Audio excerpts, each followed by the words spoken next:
take all of me? Can't you see I'm no good without you? Take my lips, I wanna lose them. Take my arms, I'll never use them. Your goodbye left me with eyes that cry. How can I get along without you? You took the part that once was my heart. So why not take all of me? All of me. Come on, get all of me. Alrighty, welcome back. This is the Brothers Yog, episode 6. It is March 26, 2018. I'm Justin. I'm Jacob. A little Frank Sinatra. Start things off. All of me. Great Monday. Yep, a classic jazz standard. Yeah, that thing popped out. I was listening to a little bit of jazz music while getting some work done today, and Frank Sinatra himself popped up on my, I think it was on YouTube or something. His thing popped up, and I was like, ooh. Time to get some. What a bad, a nice feel, nice swing. What a bad man, Frank Sinatra. He was a bad man. I went onto his Wikipedia page and was looking at his various achievements and accolades, and that dude is like really fascinating. His whole story. He was into politics, and he was also into musician, little acting in there. The guy was like he's an all-rounder. Yeah, all-American. All-American. He was, though. He was like the picture of the perfect American dream. Was this good-looking guy with blue eyes, perfect fitting suits he'd always wear on stage. That like, is true. Guy had it together. Yep. Mostly. So we had a pretty eventful weekend, or at least Jacob did. But some of these stories are going to lead into what we're going to talk about later today. So Jacob, tell us what you did this past weekend. It's pretty cool. Yeah, so I had a really good weekend. I went backpacking for the first time. I have pretty good experience with car camping and general outdoors, hiking, that sort of thing. But my very nice parents got me a really nice backpack for Christmas because I wanted to get into the activity more.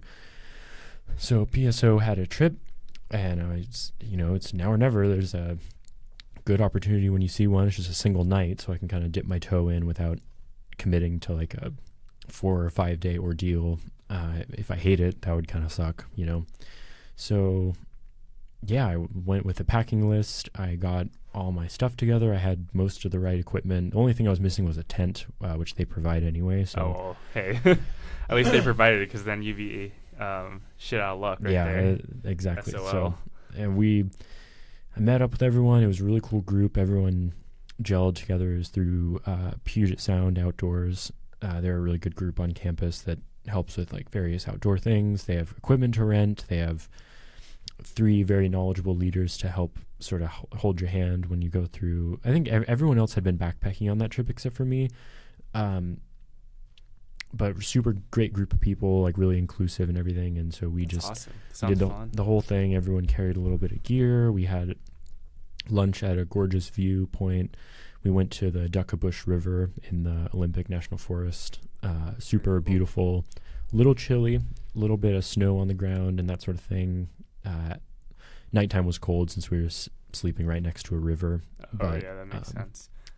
Did you bring enough clothes and everything like that to keep yourself warm? Like did the sleeping bag keep you warm and everything? Yeah, so they recommended. That's like the worst, when you're like super cold at night. Yeah, that's a rough feeling. It's one thing having the window open at night and you're like a little chilly. It's a different thing when you cannot sleep because you're too cold. Like, yeah, I'm sure anyone who's been not prepared when camping has been. We all go through it though. Yeah, but I followed followed the gear list and like base layer, fleece, puffy coat, rain shell, that whole thing, and between all those layers, like I was pretty much good to go. But jump in the river at all? No, we were like joking about it, like because it looks so pretty. Like it's this time of season. The river's composed of snow melt, of course, because it's like March, things are starting to heat up. So crystal clear, fresh runoff water. Yeah, exactly. So crystal clear, and like someone was like, "Oh, I just want to jump in there," and it's like that water is probably so cold. Yeah, like Probably got to medically evacuate you. Oh my God. I mean, that'd be dangerous right there. But we had a delicious meal of some curry. That's not something I would picture backpacking, but like. Oh, how'd you make the curry? You're going to like this since you're into like cooking and that sort of thing. Like they sort of kept it as like a little surprise for us. They were like, the leaders were sort of like, oh yeah, we've got a good little surprise, a good treat for dinner. And we were all sort of wondering what it was. And the food was in like bear cans when they were put into our packs. So we sort of didn't really know until like the last minute. And they pull out dried lentils, rice, peppers, onions, curry paste, onion powder, salt, pepper. So they like had everything. Yeah, so you can just stick all the dry ingredients and like. Dang. And then we could use filtered water from the river. Oh, and then coconut milk. That was the other thing I forgot. That's fancy. Yeah, really fancy. And you think about it, it's only one night, so all the produce keeps fresh, you know. Yeah, it's not that big of a deal. Yeah, so we just. So did they make you like carry certain provisions then? In your bags? So. Oh, okay. So there's like enough food for everybody. Yeah, exactly. So there are these big like black bear canister things to like keep the food and the smell and keep it like safe from bears and whatnot. So I carried one of those with some food in it. I also carried the first aid kit, and I also carried some fuel for the stoves. Oh, nice. Yeah, very nice. And then someone else had to carry a tent. That I feel like would be one of the more heavy, bulky items. But yeah, so we just like took turns using the burners and sort of cooking up the different things. Like someone else cut up some onions, someone else cut up some peppers, and use a little bit of oil and like sort of saute it a little bit. Oh, and nice. While the lentils, those took the longest to cook. Mm-hmm. And lentils and rice were cooking, and then at the very end we made the like curry itself with the coconut milk and the curry paste, and then mix that all together, and then you just essentially throw all that stuff together. Sounds tasty. Tasty. No, it was good. So Friday night we also hung out as well before you went on your trip. Yep. Friday night we went to Guitar Center. That was fun. We got to hang out a little bit there. Then we went back to 6th Avenue. We tried a new Mexican restaurant on 6th Ave. It's pretty good. Yeah, it was decent. I think good tacos. Yeah, decent tacos, cool like location and like atmosphere in there. Yeah, and then we stumbled upon something kind of cool over at Chakra, which is like mostly a breakfast place. They serve drinks now and stuff, but they do stand-up comedy night every Friday. Yeah, so it's like a little open mic where people can just try out new material, and it's very different. Like you get all kinds of characters who have 5 minutes basically to talk about their lives or like just make jokes about themselves or something that's going on. And a lot of those comedians were really good, to be honest with you. Yeah, there were some good ones. There were some bad ones. Yeah, there's some rough ones. Yeah, you think about the concept of that. Like that's so strange that you can just show up to a place and then someone just gives you a mic and like. How many people were in there, do you think? 25? 25. But it's like a good amount. It feels like a auditorium almost. I don't know that I'd go that far. When you stand up there, you look behind you, it's like, oh, there's a good amount of people. True. Well, yeah, and so it's like a captive audience almost because everyone's has their beverage they just bought, and they're just they're there to be entertained. So it's like you get the attention of 25 people and a microphone. Yeah. And it's kind of a strange concept when you think about it. The food looked good. We already ate, but like the food was like a very good price too, and it looked very fun and delicious. Yeah, Chakra food is on point for sure. I saw like the couple next to us bought like sliders. Those looked really good, and those were only like $3 or $4, and then the extra $3 like you put on like the extra toppings and stuff, and then they had a Loco Moco for like $5 I wanted to try, but I was too full. Yeah. But yeah, they were telling some good jokes. Some of them were very dirty. Some of them were very clean. Some of them were like dirty, but also not funny at all. Yeah. Which is like not a great combination. Yeah. Like, tasteless and also really offensive. Yeah. One guy did like a kind of an offensive joke. And there were a few. Yeah. And like the whole room was just like, Yeah. There were some people that bombed horrendously. Well, I mean, the first guy that went up had basically nothing prepared. He sort of started out a little bit rough. Or I think he got nervous. I'm not sure though. Yeah, well, he seemed like he had a premise. Like he was talking about coming back from Vegas and then like he's going through TSA, and then every time he just get to that, and then he just stop. Yeah. And then just go off on a random tangent. We didn't know what to do. Well, and then a couple times he totally broke the fourth wall almost and was like, yeah, this is my first time doing this, da da da da da, and it's like, Yeah. There's some good jokes out there. But yeah, once we got 3 or 4 people in, there were some funny ones. I think the beauty of it though is like you saw all different mixes of people doing like stand-up comedy, and like all different types of people. From my understanding, sitting inside like the room or like at Chakraba, who are just there to watch and listen, like because when they're asking like who's here is religious, who here is like da da da da, like you get all types of mixes of people, which is so fun. And you come together and you hear people talk about themselves. They make fun of themselves, make fun of like a situation like all of us can relate to finally, Yeah, I think that's a common theme in stand-up is like finding a scenario that's relatable to many people, and then you like riff on it, And we'll come back to that, guys, because we kind of want to talk about that in terms of like certain themes we've recognized this weekend, and I think that are important to everyday life and also building a stronger character. So just real quick, let's recap the goals. Yes, from I was last week. just going to go in there. Yeah. So I just wanted to get through my work last week. And take it easy. And I think I did. Yeah, did the best I could. Yeah, I ran into you several times when we were up late studying and stuff. Last week was kind of a the last couple weeks have been pretty chaotic. Yeah, pretty chaotic. I sort of worry that's going to be the trend for the rest of the semester until May. Basically, it's just like. I feel like after spring break, it just ramps up. It's just like boom, boom, boom, boom. And then like I think I was telling my mom this. Like fall semester, it's a marathon.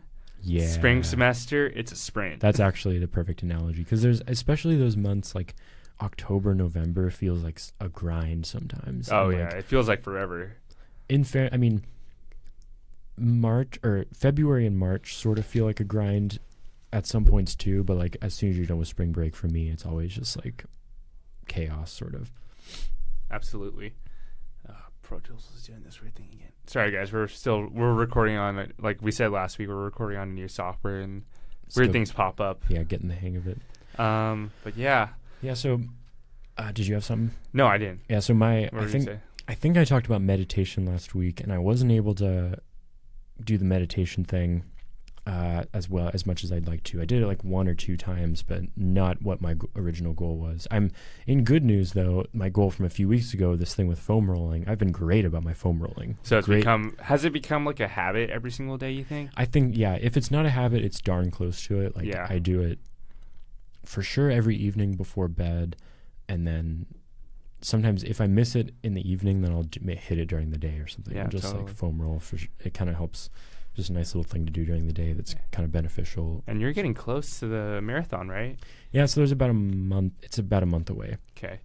And then, last week you were kind of worried because you thought you missed a long run, right? Yeah, so it turns out I misread I thought I was a week off, so I ended up, instead of doing a 12-mile run, I just did a bunch of like long tempo runs. Like I think I did 9 miles, then 5 miles, then 7.5 or something like that. Gotcha. So not perfect, but I think you can make those little modifications and still be okay. In terms of like the overall plan or like trying to do this marathon, did you feel like overly worried, or how did you adjust to that situation? Yeah, like I just tried to stick with the program the best I could because that's sort of like my lifeline. I have no previous experience to go off of. I've talked to a couple friends that have ran them. There's still a few people I'd like to reach out to, actually. But did I feel worried about it? Yes, just because it's like totally uncharted territory. Like absolutely doing a race like this. And like a few years ago, if you would have told me I'd be running or attempting to run a marathon, like I would look at you like you were crazy because it's just not. Previously, it was just not in my wheelhouse, and like in a way, I'm definitely never doing that. But you don't count yourself all the way out because you might have a change. If we had the zombie apocalypse, and I think I said this to you, and like when you're running away from the zombies, and there's that guy that's behind and he falls. Oh, is that you? That'd be me. However, I'd be saying like, save me! if we were taken to a river or the sea, you would outswim everyone. But you can only swim for so long. Yeah, we can only run for so long too. Yeah, so but I feel like most humans can run longer than they can swim. You might have a point there. Yeah, just saying. And waiting in a body of water for a long time, it's not conducive to a survival situation, I feel like. Can you float on your back? Yeah, but then like that also like starts to get really tiring too. Yeah, I guess you're using your core. I was never good at that floating on my back.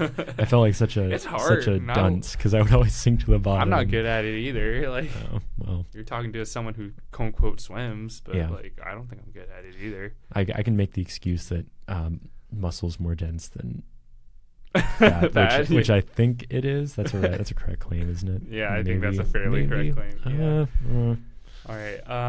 So we're about 16 minutes in. Let's do a music break, and then we're going to go back to like the story or like our past weekend experience and like talk about like sort of the themes we kind of thought about or like Yeah, a certain couple things, little things to flesh out there. to flesh out there. I think that are really cool and exciting to talk about.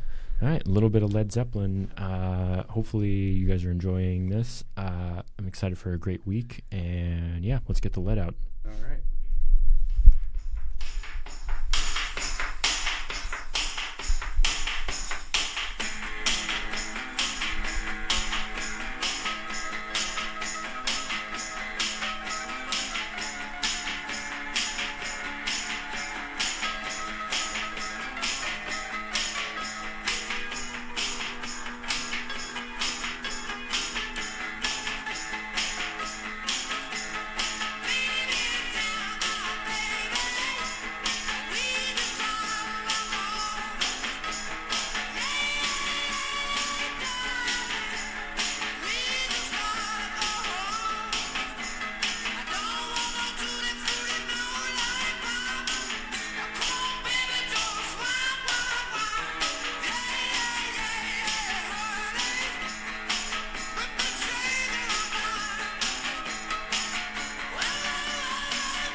Okay.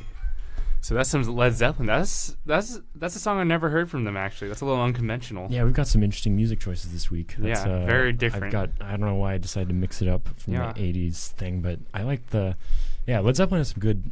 Led Zeppelin is one of those artists that has albums where you can listen to all the way through. Like I remember hearing that song early on in my running training. Mm-hmm. I listened to this album and this song popped up, and it's kind of an interesting little boogie woogie type of. Oh yeah, absolutely. Different. It's got folk. It has a mandolin. You know. Yeah, exactly. But yeah, so just kind of in the theme of that, we kind of want to talk about trying something new, trying new things. Obviously Jacob just went on a PSO trip for the first time. Yep. And that was probably out of your comfort zone a little bit, right? Yeah, a little bit. Yeah, I mean, there were a few things. Like I started thinking about what we were going to chat about on the podcast this week, and going on the little backpacking trip. It sort of set the tone because we went to the open mic, and like we mentioned, a couple of those people were up there for the first time.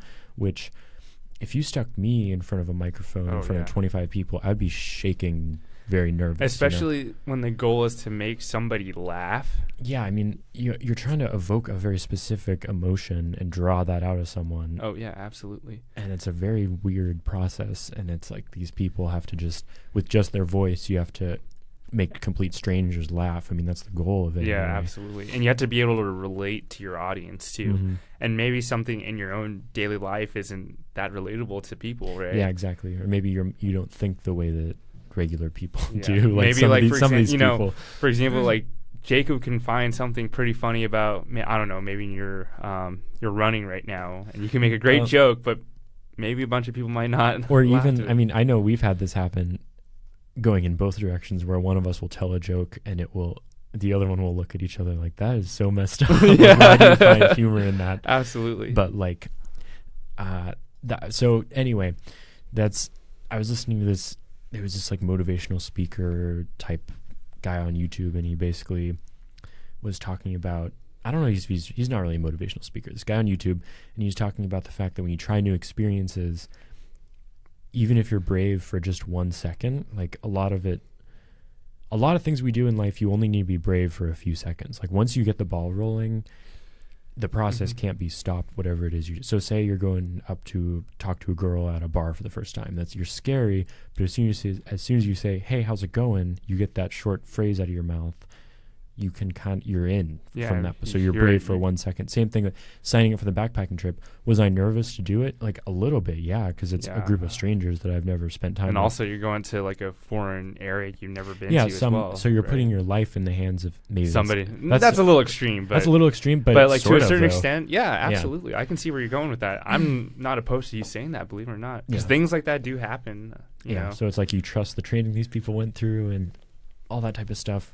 And even for us, like going into an open mic night, which I've never done before in my life, and it was a very spur of the moment too, right? So we were just kind of like, who's gonna be there? Is there gonna be a lot of people? Like, yeah, it was kind of like let's just dive into the deep end, just kind of see what happens, you know? Yeah, it was. And I think that's really exciting. Yeah, for sure. And the same guy we was talking about the 1 second of bravery, like he went on to say, when you do these little things that take a second of bravery, you sort of, if you imagine like your comfort zone is a circle, if you stretch that 1 inch further and that becomes your new default, it's like a new version of you. Like you've accomplished something that makes you a little richer, and you can just stretch that. I mean, that's how you grow as a person almost. I mean, that's one way to think of it anyway. Yeah. Well, what piqued my interest to talk about this also is because like yesterday I was like super bored. I'm not gonna lie. So I tend to watch like random movie clips. And Napoleon Dynamite, I've like watched like those clips like a zillion times when I'm bored, and like this just popped up again. Have you ever watched Napoleon Dynamite by any chance? Yeah. So like at the end when he does like the dance scene like in front of the school after like Pedro does. Sorry, spoiler alert. Spoiler alert for this old movie. Not that old. It's like early 2000s maybe. Like grade school for me. Like I watched it for the first time I think 2006, 2007. Okay. My mom hated it when she watched it for the first time. It's the type of humor that adults might not all enjoy necessarily. She's like, well, because real quick, I'm going off on a little tangent, but like, so when I was in middle school, everyone in my class had watched Napoleon Dynamite. I'm like, I want to be cool. I want to watch Napoleon Dynamite too. So I'm watching this, and my mom the whole time is like, this is stupid. I don't get it. And then once that scene pops up, she's like, oh, now I get it. Because, like Napoleon Dynamite is another coming of age. Like we talked about Harry Potter as a coming of age movie, but Napoleon Dynamite is another coming of age story. Yeah. It's almost like, in the best way, the revenge of the nerds, Yeah, it sort of is, yeah. But it's a weird sense of humor, too. Like, you kind of have to put yourself in the right mindset before you watch a movie like that. Because it's very, like, you get this main character who's, like, very dry, almost. And, like, you don't expect anything out of him, right? And then, like, also, like, his tag-along Pedro is also very dry. And, like, also you don't expect too much either. But at the end of the movie, going back to the end of the movie, Pedro does his presidential speech, and, like, everyone counted him out. And then Napoleon, who's been practicing his dance moves, quote unquote, walks out and does this crazy dance. And I totally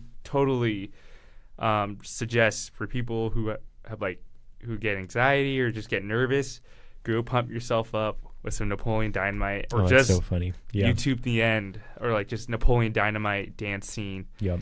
And this dude cranks it out, like, and he just leaves the whole auditorium in shock. Yeah, that's because you wouldn't expect it from the quiet little nerdy kid, the weird dorky type character. Remember, there's that jockey character who kind of makes fun of him throughout the whole movie. That's right. Yeah, I forgot about and this. then the first few minutes he's like laughing, and then by the end, like, Napoleon has the last laugh because everyone's like clapping for him. It's like, oh man, where did that come from? Oh yeah. And sometimes you just gotta go up on the stage and just do it. Yeah. And kind of going to, I guess, my past is like I had anxiety performance, whether it be a test or like a swim meet, when my sophomore year of college, and my swim coach here, he like pulled that up and he's like, ever watch Napoleon Dynamite? I'm like, yeah. He's like, oh, that's funny. Sometimes, because I was just going through a rough patch, and I told him like at this point, like, oh, I think I might, drop out for a year or two and take a break. Yeah. And like I study super hard. Like I feel like, I can't perform an exam. I trained really hard. I can't perform in a meet. Like I don't know what to do. And he's like, well, let's watch this real quick. Yes. And we watched the Napoleon Dynamite's dancing from start to finish, and it's like sometimes you just gotta wear those North Face boots that he wears. Yep. And just go get it. And just do it. Yeah, just get up and perform. Yep. Yeah, I think even it was like almost in the most comedic sense to like, and it helped me like relieve a lot of tension of like opening up to like a performance or trying something different. Yeah. But like that helped me out a whole lot, and that's like a big moment, like, or a big moment that's carried through in my life for sure. Yeah, I think people draw inspiration in different ways. Like, I mean, there's a stereotypical like Rocky type scene, like the underdog, the dramatic music plays. Yeah, and other people get a little inspiration from like Napoleon isn't an anti-hero, is he? No, not really. Not really an anti-hero, but he's just the one you wouldn't expect to do something that would inspire you necessarily. He's like not anything amazing, you know. In the high school like class, I guess he's like the bottom of the totem pole. Yep. He's the guy that sits on the outside of the lunch table, you know. But all of a sudden, it's like this dude comes out, does something different, does something new, breaks out of his shell, and just owns the school. Breaks stereotypes in a way. That's a stereotype theme in there. Absolutely. It just breaks down this crazy barrier, you know, that it's hard for people to break past, and it's very understandable too.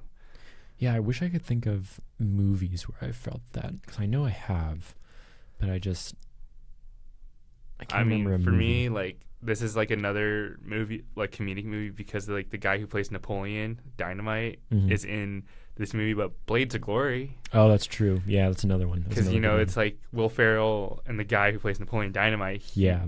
They're like two guy figure skaters, you know, that totally hate each other, doing something new. Yeah. But it gets you that competitive spirit, but it is also like totally ridiculous, but they had to get out of their own comfort zone to like perform and like be able to perform, like to be like the best pair of figure skaters in the world in this movie. Yeah, I can understand that. Yeah, I think the most recent time I felt that was maybe when I watched, I'm gonna remember the name of the movie. It is Hacksaw Ridge. No, I don't know that movie. Basically, in this movie, there's this young dude. I think I have this right. It's been probably like 2 years since I watched that movie, and I only watched it once. Basically, it's this like underdog type dude who's people don't really think. I think it's World War II. I think I'm gonna be embarrassed when I mess this up. World War I or II. Basically, this guy, his group of his squadron of soldiers they're just getting beat, right? They're in like the top of this ridge, and they're getting just brutally like killed over and over again, all of his friends and everything. And he's a medic, that's his role. And when everyone else has retreated, this dude continues to go and get his comrades, like fireman style, carry them to the edge, and then like rappel down this full blown cliff. And it's a true story too. And he does this like I don't know how many times.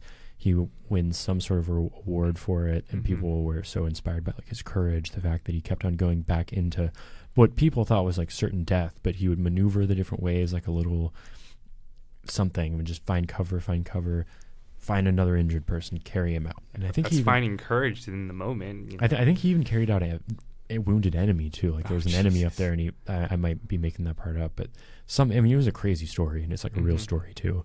Of just like, when you think it's impossible, you dig that little bit deeper, and you get that. Absolutely. That's crazy.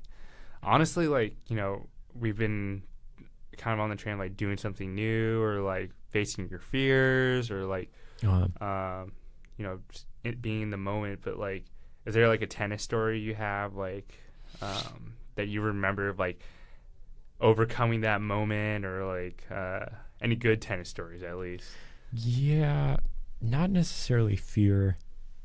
I've definitely had like butterflies and like anticipation in like really close matches. Like I've definitely had that, but fear.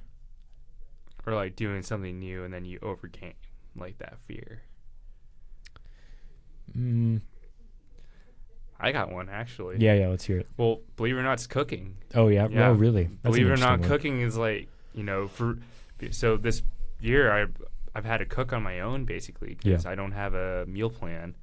So essentially it's just like this big task, and my mom just showed me a couple things, and I was like, okay, I can do that, but I can't do anything complicated.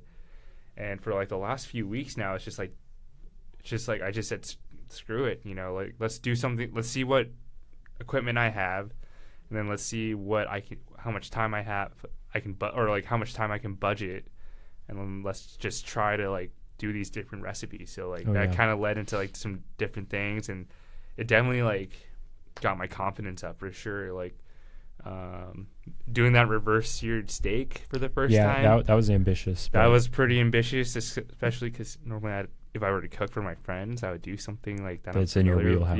Yeah. And like we did something like I've never done. Yeah. But just because like I decided to like own up to the moment, just say like, okay, I can do this. I've been cooking for like the last year consistently. Yep. Let's do this thing. Like, you know, I don't know what compel me to do it. I was just like, or just for me to anchor everything, because I could have easily screwed it up.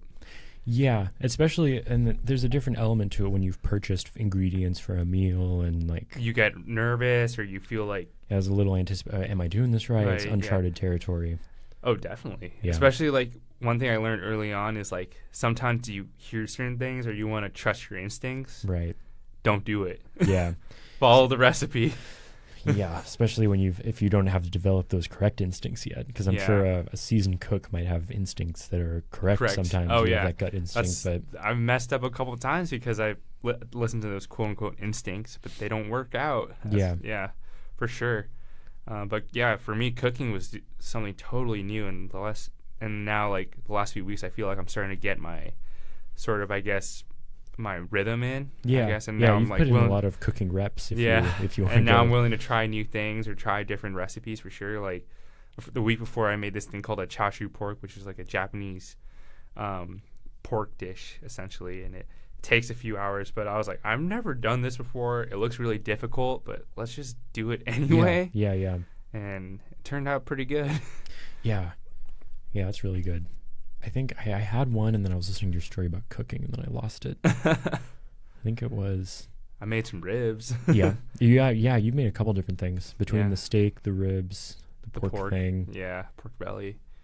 I mean, you've done... I mean, chicken parm is like... Chicken parm. That was like... That's actually easy. That's one of the first things I learned. Yeah, that's easy, but to someone that doesn't cook ever, there's a few steps involved. Oh, yeah, like breading the chicken. Yeah, or like just making sure the flavor's on... Like the seasoning's on point for sure. Yeah, that's a challenging one now that I think about it. Oh, making pasta for me was challenging too. Oh, yeah. Normally my parents don't make pasta. Oh, yeah. If you're not... Yeah, for me, that's sort of in my wheelhouse. I mean, I don't do a ton of cooking, but... So you mean... Just like pasta? boiling... boiling it? Just like even like boiling it, like knowing how, like when to take it out, what I should be looking for, like... Yeah, that's one I would never expect, because that's just a straight difference in culture. I mean, we would eat pasta all the time. Like, I'm not Italian or anything, but that's the...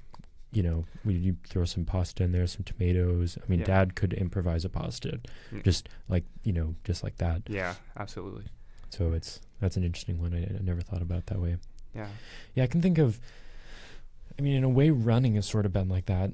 Like especially because you've been doing tennis for so long, right? Yeah, tennis. And you guys don't do like long distance running. Maybe sometimes, but yeah, I mean, the closest thing we come to that style of aerobic panting exercises like sprints, just suicides or whatever, you get your heart rate up in that way. But it's basic. What that is like interval training. It's high intensity interval training where you sprint, let your heart rate go down, sprint again, let your heart rate recover, rinse and repeat. So like, it's not that I was scared of running long distances, but I always had a little bit of an insecurity about... I mean, I played soccer too, and like anytime we would have to do like conditioning for soccer, or like I had some tennis coaches that would have us do aerobic style conditioning, like, all right, there's a massive hill in town.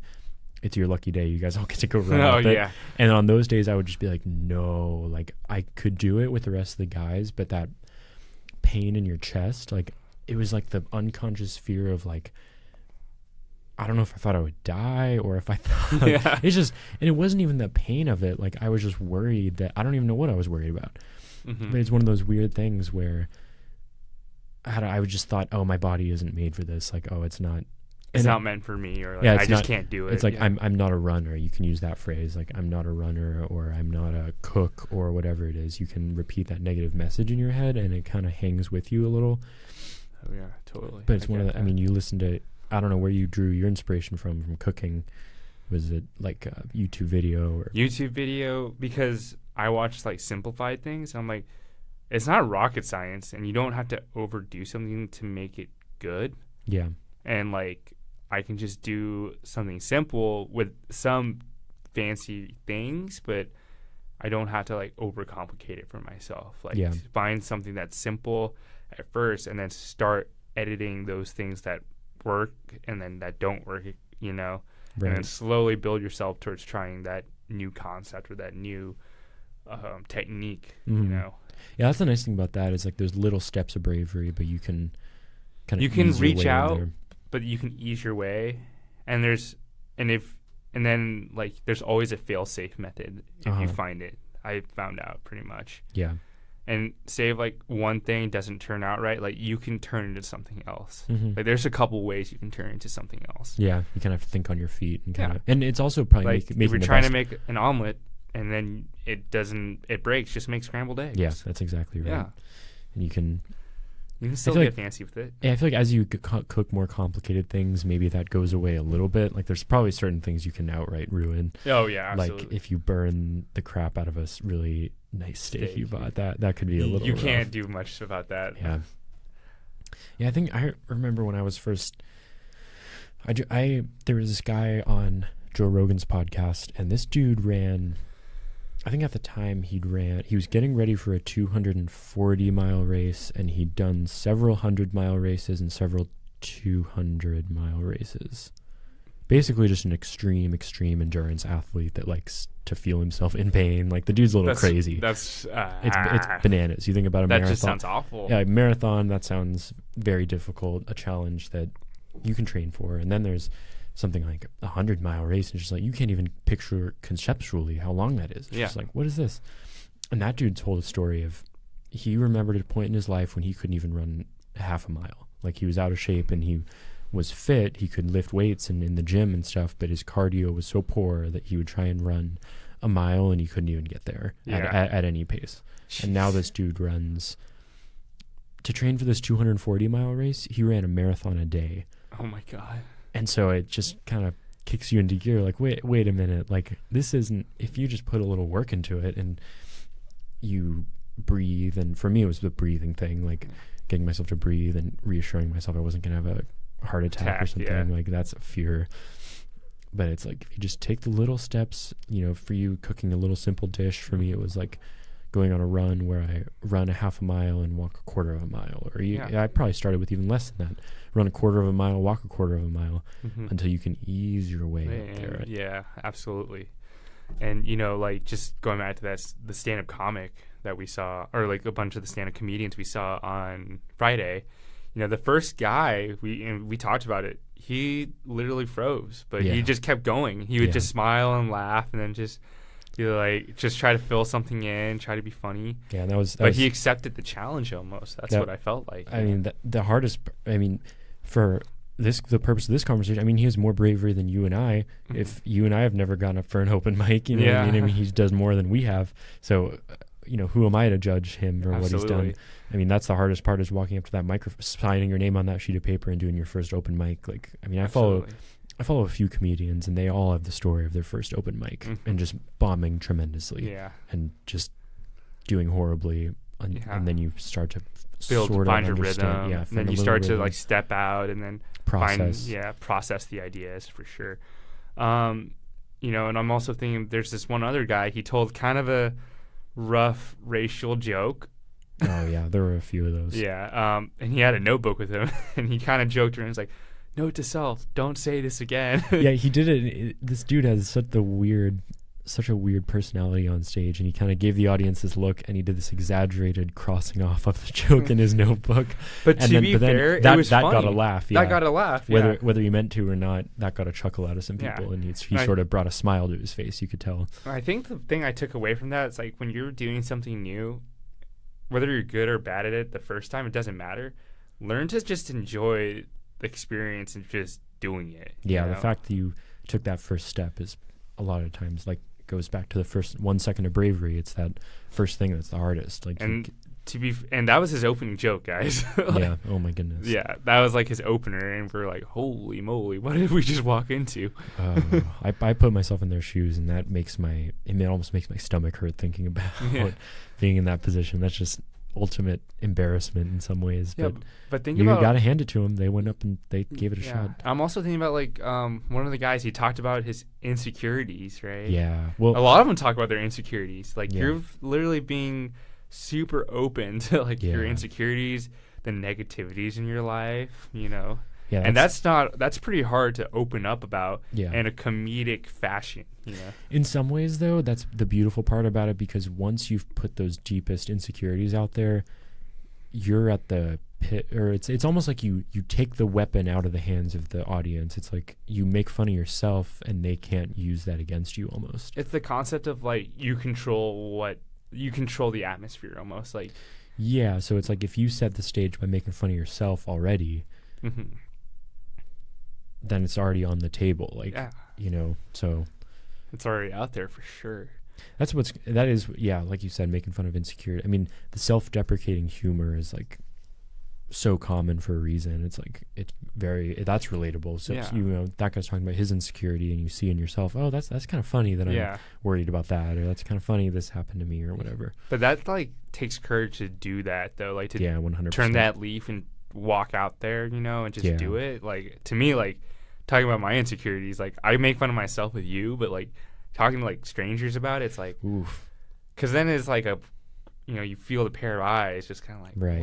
what, like, like you never know what someone's thinking, right? Yeah, that's a weird. And It's a remember weird that thought. transgender lady who Yep. walked up there, and she literally goes, "Yeah, I'm a freak," Yeah, that was the first words out of her mouth. and it was like, "Oh right, Yeah. there we go." Yep. And think about like how much I can't say comedic balls, but Oh my God. No pun intended. no right pun there. intended, but Good Lord. good Lord, yeah.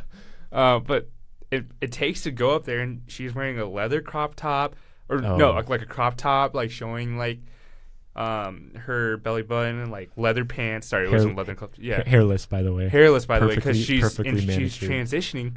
But you have to be so brave, because that's like going out there on a limb, Yeah. and I respect that so much. That Yeah, takes that- so much courage, because that's something different in you, and.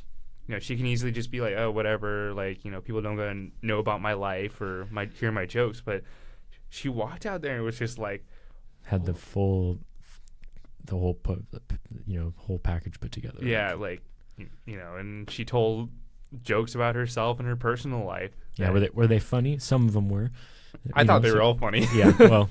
I thought they were all pretty funny, because I think it takes, for me, like with humor, it takes a lot of courage to say those things. And if you're open about it and you set it up right, I'm like, okay, like that's pretty funny. That's true. Yeah. Yeah. I'm looking forward to hopefully going again this Friday, right? Yeah. Next Friday. Yeah, I was supposed to go. So the fourth week of the month, or fourth Saturday of every month, Shakarba does like a showcase night on Saturdays, actually, Yeah. for like two comedians. One's an opening act, and one's like the main act. And I was gonna go, but I was a little tired, and I stayed up late the night we got back. I was like in a YouTube loop. Oh my goodness. Yeah, it was bad. Yeah. I think I would have gone on Saturday if it hadn't been for the trip and that sort of Yeah. thing. I think I've always wanted to go to an open mic, Yeah. and so it was very interesting it's a very interesting tone in that room. Yeah. Like something. Well, yeah, something it's like about- a showcase almost, like an art showcase. I well, feel like. the fact that they are performers, but they're actually, I mean, they are just members of the audience. Like, Yeah. it's very strange, because yes, they have the power of the microphone, but they're also very ordinary because they're just starting out. So Yeah, they don't have absolutely. all the tools in their toolkit yet. So it's like, I mean, you know, you go to a show and that's one thing. You go to an open mic and it's like, well, wait a minute, this person's very obviously scared. Like, it's Yeah. a very different energy compared to someone who's ready to go in there and just blow the room up with a million jokes and yeah. quips and funny. Like, it's just not one person we saw, but like there are multiple performers that were nervous when they got up there, Yeah.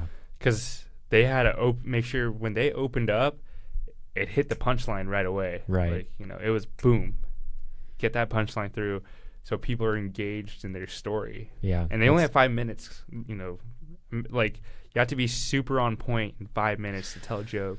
Yeah, I hear established comedians talk about this. Like, if you can't rope them in the first couple minutes, they could zone out, think about, your mind wanders, you're sipping your drink, you're with your friends. Yeah. Like, I mean, the worst thing that could happen is if side conversations start popping up, then you're really screwed, I think. Yeah, that's You really got to start screaming up there to get people's attention back and rope them back in. I mean, yeah, absolutely. But yeah, that, be willing to try different things, guys. Be willing to get out of your comfort zone. Don't be afraid. yeah, that was more impactful than I thought it would be. It's every day you learn a little lesson about fear or growing yourself and that sort of thing. And it got me thinking this weekend about all the things we just talked about. So Yeah, it was absolutely. very, very cool. So should we go into goals for the week? Yes. Yeah, I'm ready. Mm-hmm. I definitely want to get back into my lifting routine, lift twice a week, and then try to go to yoga twice this week because we've been slacking really bad. Yeah, I think I'm gonna join you on the yoga thing because it's been embarrassing how little I've gone to yoga. Like, before I was embarrassed, now I'm like straight ashamed the fact that we have our podcast named this and it's been so long.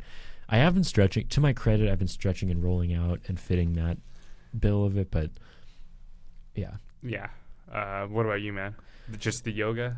Yoga, I have written at the top of my schedule for this week meditation, because I'm gonna keep writing that at the top of my paper until I do it. That's just gonna hopefully I hope next week I can report back and say I did it. You know, every day. But so meditation, foam rolling, I'm sticking with that. Stretching, nothing new there. Running, pretty standard. Yep. I need to start doing some job applications, a little networking, a little I've been hit that career services, man. Career services, yeah, that's been a weird one. I mean, that's a whole different ballgame. But I have written at the top of my paper 1 job app a day. Yeah. Just because that's written up there doesn't mean I'm going to hit it. But if I can make one little move, advancing that, move that train forward a little inch, totally. That's better than what I'm doing right now. So it's better than nothing. Yeah, better than nothing. The small victories. Yep. But yeah, guys, if you have time on Friday nights, I believe it starts at 7. Go check out Chakrabar, the stand-up comic nights. Even though it's a bar, I think they do let college kids in for the most part. You just can't buy drinks. You can get food though. Yeah, I would double check on that. But if you're of age, definitely check it out. It's really fun. I mean, the couple right next to us, they were making conversations with us. It was fun. Yeah, and I think it's. The guy who was sort of running the show snagged us on the way out and was like, "Hey guys, be sure and like the Facebook page because we're trying to grow this." And it's clear they're trying to make it a thing. And it was packed in there. There were a lot of people in there, and it's fun. It's very fun. Yes. Yeah, and it's a good second, third date idea for sure. Yeah, throwing that out there. So I would agree with that. But yeah, so we're gonna finish out some music. Hope everyone enjoyed the show, and we hope you have a good rest of your week. I'm Justin. Yep, I'm Jacob. It's been a great week. I hope you guys have another great week. We'll tune in. We're still busy, but we'll hopefully be here next Monday. Or we'll get something in earlier. We don't know yet. Something. We were supposed to do something Friday. That didn't fall through. We're putting the pieces together over here. We're trying our best. Yeah. But yeah, have a good week, guys. Okay, yep, bye-bye. Appreciate you.